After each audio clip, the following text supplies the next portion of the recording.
Saludos, soy Sergio Munera Martínez. En esta oportunidad quiero compartirles un libro que me encontré y me pareció muy interesante y quiero compartirlo con todos, que se titula Viaje a la Nueva Granada, por el Dr. Chaprey. Prólogo. Prólogo.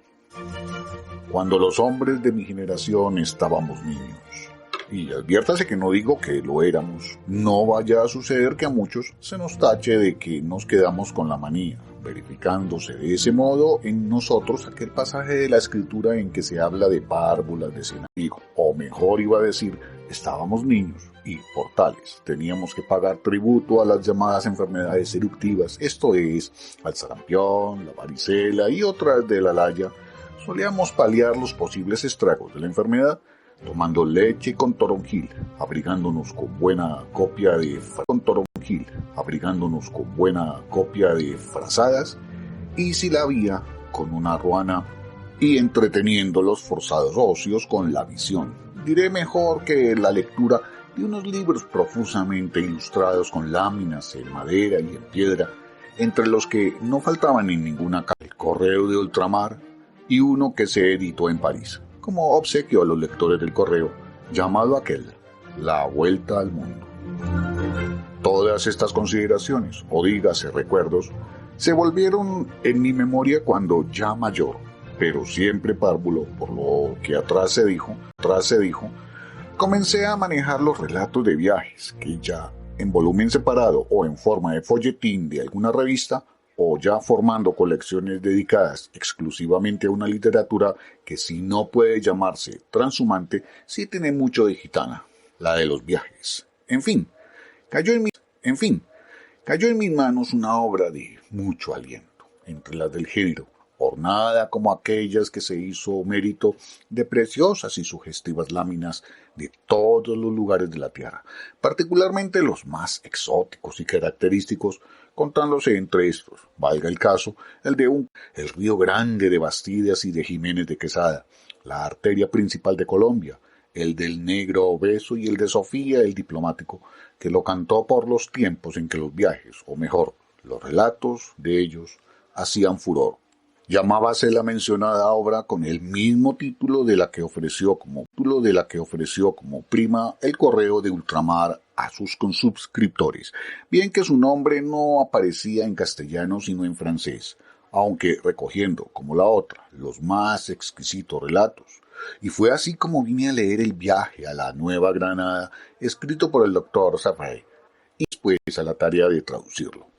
Mas cuando la tarea iba ya bien adelantada, digo la de la traducción, pues la de la lectura había quedado hecha a cabalidad, un amigo, conocedor de mis aficiones, y aprovechando la circunstancia de que a la sazón desempeñara yo en el cargo de subdirector de la Biblioteca Nacional, ofrecerme, hecha y muy bien hecha, una versión magnífica, comparada con la cual la pobre mía ni siquiera podía mencionarse, del viaje de Chaprey, y que había aparecido en la edición castellana, y que yo naturalmente ignoraba, de uno de los tomos de La Vuelta al Mundo.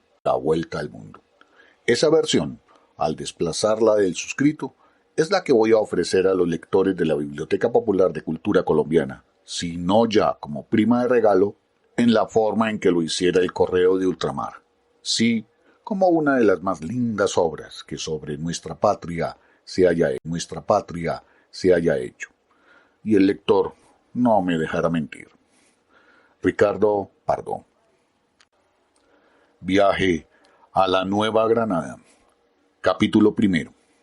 De Santa Marta a Turbaco. Introducción geográfica. A la vista de Sajo, la patada del tiburón, la Virgen de Río Hacha. Ojeada retrospectiva sobre Santa Marta. Los indios de Sierra Nevada. Noticias sobre el Hirotrixolón, Coca. Eran las 3 de la madrugada cuando oímos resonar en el buque la ansiada palabra. ¡Tierra! ¡Tierra! Casi todos los pasajeros del Salvador se agruparon sobre cubierta para contemplar cómo se destacaban las costas, débilmente iluminadas por los primeros albores de la aurora. Los vientos alisios hinchaban las velas. La proa del buque, cortando las olas, trazaba un profundo surco que se cubría de blanquísima espuma, y la ancha estela dejaba en el mar, a gran distancia, como un rastro de fulgores fosforescentes. Ni una sola nube empañaba el cielo. Sobre un fondo azul oscuro despedían las estrellas un brillo desconocido en Europa, 4 veces, según dice Humboldt, que el que nosotros estábamos acostumbrados a ver. En el cenit se desarrollaba la Vía Láctea, su faja luminosa. Por el sur se entreveían las nubes magallánicas, vagas claridades de las que cada átomo es un mundo, mientras que el cono obtuso de la luz zodiacal aparecía en el occidente. Fue necesario esperar 3 horas. Cerca del ecuador no media sino un corto intervalo entre la aurora y el pleno día. El sol apareció como un globo de fuego y vino a dar vida a un panorama espléndido. Las costas están limitadas al este por escarpadas hacia el mar, formando rápida pendiente, y otras se elevan como una muralla cortada a pico. Son los últimos promontorios de Sierra Nevada, cuyas gradas gigantescas se destacan desde las playas marinas hasta las cúspides cubiertas por las nieves eternas. Desde el trópico al polo abárcase el conjunto al golpe de vista, y en la región inferior los bosques impenetrables, los frutos deliciosos, las asombrosas plantas. En la superior, sobre una faja de nubes flotantes, extiéndese los desiertos donde el suelo avaro no produce sino líquenes, y en la cima se ven las nieves perpetuas. La tierra que teníamos a la vista era Nueva Andalucía, descrita por el cronista Herrera, el viajero Oviedo y su contemporáneo Castellanos, cuyos poemas llevan el sello del espíritu supersticioso del siglo XVI.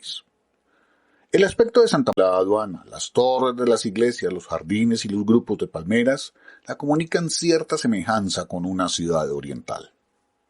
Mientras se practicaba la maniobra a bordo, trasládame a tierra una piragua. El mestizo que la conducía hablaba en papiamento, especie de lengua franca, mezcla bárbara de inglés, de francés, de holandés y de español. Después de haberme desembarcado en la arenosa playa, trató por todos los medios posibles de inducirme a que le aceptase como Cicerón, pero se cansó inútilmente, pues no quería yo que un segundo me distrajese de mis impresiones. La bahía de Santa Marta es pequeña, bastante cómoda para los buques de poco calado, pero los grandes deben permanecer a cierta distancia, quedando expuestos al viento del nordeste. El interior de la ciudad no corresponde a la idea que se forma desde lejos. Las casas son todas de planta baja, con las ventanas enredadas. Los tejados son ordinarios y el conjunto me pareció mezquino. En los arrabales no hay más que miserables cabañas. Las calles carecen de empedrado, y como el viento acumula en ellas las arenas de la playa, ofrecen cierto aspecto de erigidos por orden del virrey y por los religiosos, permitieron que la ciudad conservase, hasta principios de este siglo, cierto carácter de grandeza. Pero el terremoto que en 1825 agitó el monte Horqueta derribó iglesias, conventos y fuertes. Hoy día, los cactus espinosos y algunas raquíticas mimosas crecen en medio de las ruinas, donde el líquen microscópico se prende por todas partes. Las serpientes, los camaleones y los escorpiones buscan allí un refugio. Santa Marta sobrevive, pero de aquí a mucho tiempo no parece que mejorara su situación. En medio del día, cuando el ardiente calor invita a los habitantes a su acostumbrada siesta, no se ve un solo ser viviente en las calles, o en la plaza, o se creería estar en alguna necrópolis, pero por la mañana reina un poco de animación en el puerto y en los alrededores del mercado. Se halla establecido en las ruinas de un fuerte, y a él llevan los indios todos los días el maíz de las montañas, la banana, la yuca y la racacha, que con el tasajo y el tocino constituyen la base de la alimentación. El tasajo merece que diga sobre él 2 palabras. Aquí no se compra la carne al peso, sino por brasas. Se corta en delgadas tiras, que se ponen a secar al sol después de haberla salado, y enciérrase luego en petacas, especie de cajas de cuero en bruto, donde se conserva durante varios meses. La preparación culinaria es de las más primitivas. Se tritura el tasajo polvo que se fríe enseguida constituyendo un manjar muy poco delicado, con frecuencia de un olor excesivamente fuerte, pero que llena las dos principales condiciones para el país, cuáles son la baratura y la rapidez con que se prepara. Los carniceros tienen sus establecimientos en los arrabales. Para la matanza acostumbran a sangrar a los bueyes en el cuello. Extienden la piel en tierra, fijándola con estacas de madera. Recogen cuidadosamente el sebo, cortan las partes carnosas en tiras y el resto se tira a la calle. Bandadas de buitres que se anuncian por su ronco grito y su olor fétido, estos repugnantes. Cuando estaba yo examinando los grupos, cerca del mar oí de pronto gritar: «¡Blanco, blanco, mi blanco!» Y al punto vi que llegaba una multitud de pilletes, desnudos, negros o morenos. «Yo doy una patada al tiburón por 1 peseta», me gritó un negrillo que podría tener 12 años. Yo creí al pronto que aquello era una broma, pero como insistiese, prometíle la recompensa en medio de las salvajes aclamaciones de sus compañeros. Todo el mundo ha visto dar latigazos a los leones domesticados, pero ¿cómo suponer que un niño osara burlarse del monstruo más terrible del océano? Llegado a un sitio donde el agua era tranquila y muy profunda, zambullóse el negrillo. Reapareció a los pocos instantes y dio principio a varias evoluciones que le hubiera podido envidiar cualquiera de los habitantes de las aguas. Poco después, sacó la cabeza y me gritó en criollo: «¡Li venir!». Al mismo tiempo, nadaba hacia la orilla, dirigiéndose al pie de una roca, y yo le distinguía perfectamente. Pasados algunos momentos, vi como una masa que se movía en las aguas, avanzando rápidamente, era un tiburón. El pillete volvió a zambullirse, dio un rodeo y monstruo tan fuerte patada que le hizo emprender la fuga. «¡Me tiene miedo!», gritaba el negrito alegremente, saltando de roca en roca. El muchacho decía verdad. El tiburón, como todos los animales llamados feroces, huye del hombre por instinto, y no le acomete sino cuando le aguijonea el hambre. Ahora bien, en la Santa Marta tienen siempre los tiburones a su disposición miles de doradas y otros peces que viven reunidos en gran número, y es así que los negrillos se divierten impunemente con el tiburón. Fui a visitar la iglesia principal, donde el bedel me hizo el obsequio, mediante pago, de enseñarme milagrosa. La de la Santísima Virgen de los Milagros es una estatua de madera que tiene la cara y las manos pintadas con vermellón. Viste una falda de raso que fue blanca en otro tiempo, sembrada de grandes estrellas. Un manto de terciopelo azul cuyo color, apalidecido por la acción del tiempo, pende airosamente de sus hombros. Calza unos zapatos de raso blanco y del cuello pende un gran corazón de oro por medio de una cadena de cuentas de filigrana, mezcladas con esmeraldas. En otro tiempo ostentaba en la cabeza una pesada cadena de oro, esmaltada con piedras preciosas, pero cierto guardián se encaprichó por ella, y entonces fue reemplazada por una tiara de cobre. Esta virgen, según me han dicho, fue traída de Riohacha. Los piratas que infestaban aquellas aguas se presentaron un día ante la ciudad, a la cual habían saqueado varias veces.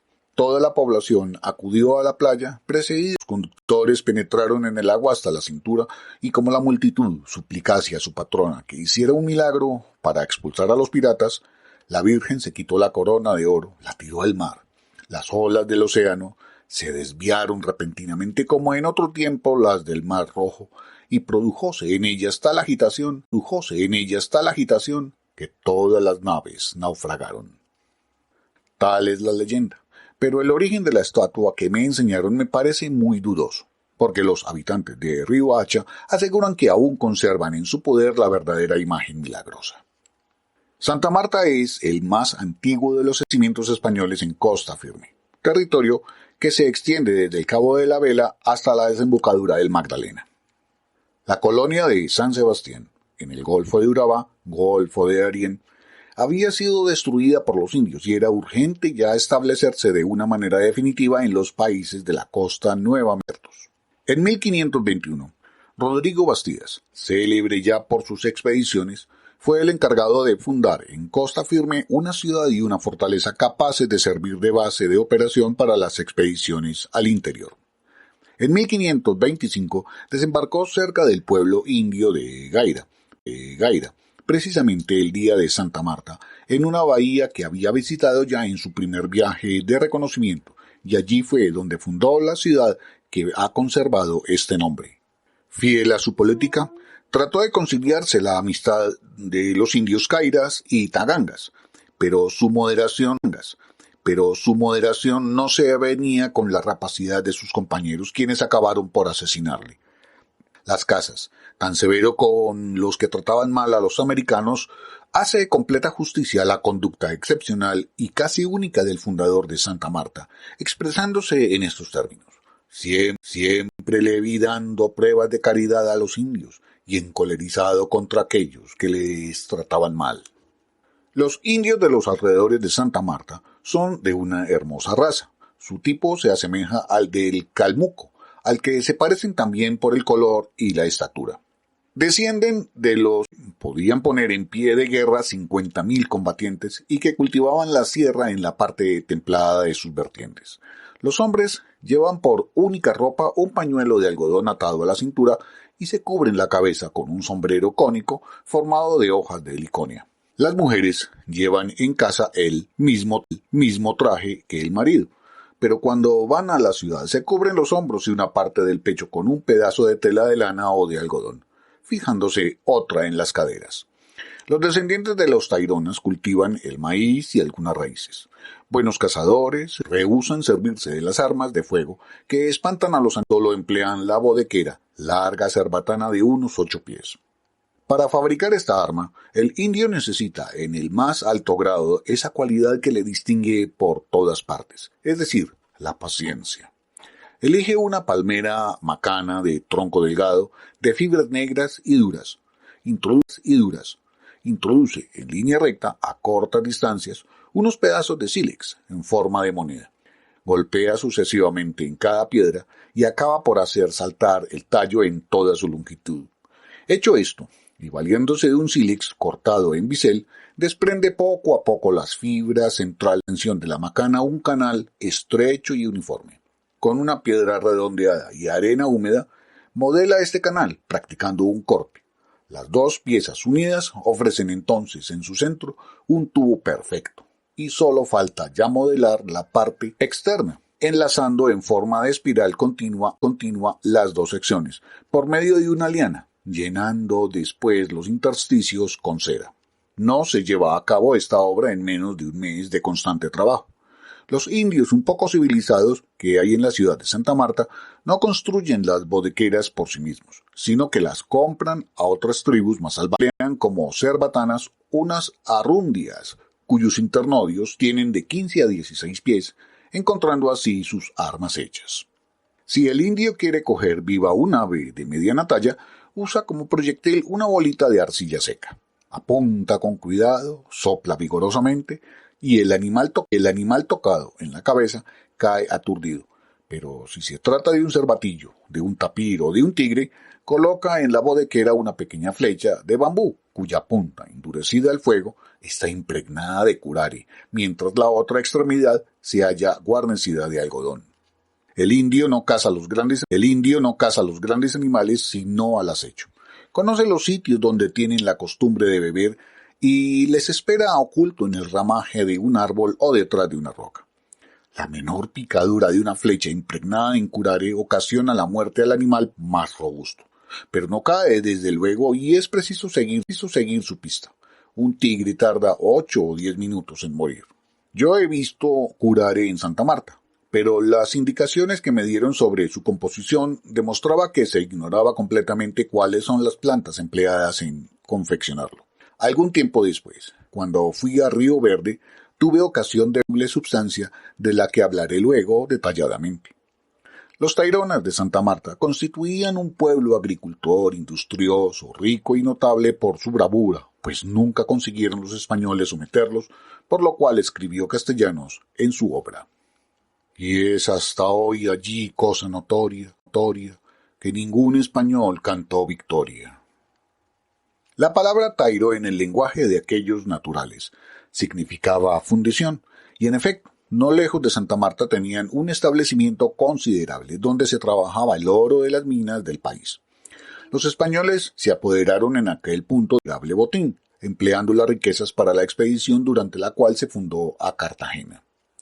Los taironas no comerciaban solo en gran escala con el oro y las piedras preciosas, sino que cambiaban por telas de algodón procedentes del interior las hojas de una planta llamada ayo, conocida en el Perú con el de coca.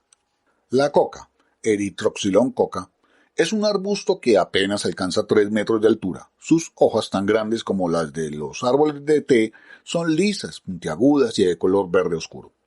Los indios de los Andes las mascaban con una pequeña cantidad de cal, de ocre o de ceniza, según la no prosperaba sino en algunas regiones de la cordillera, era objeto de un comercio muy considerable.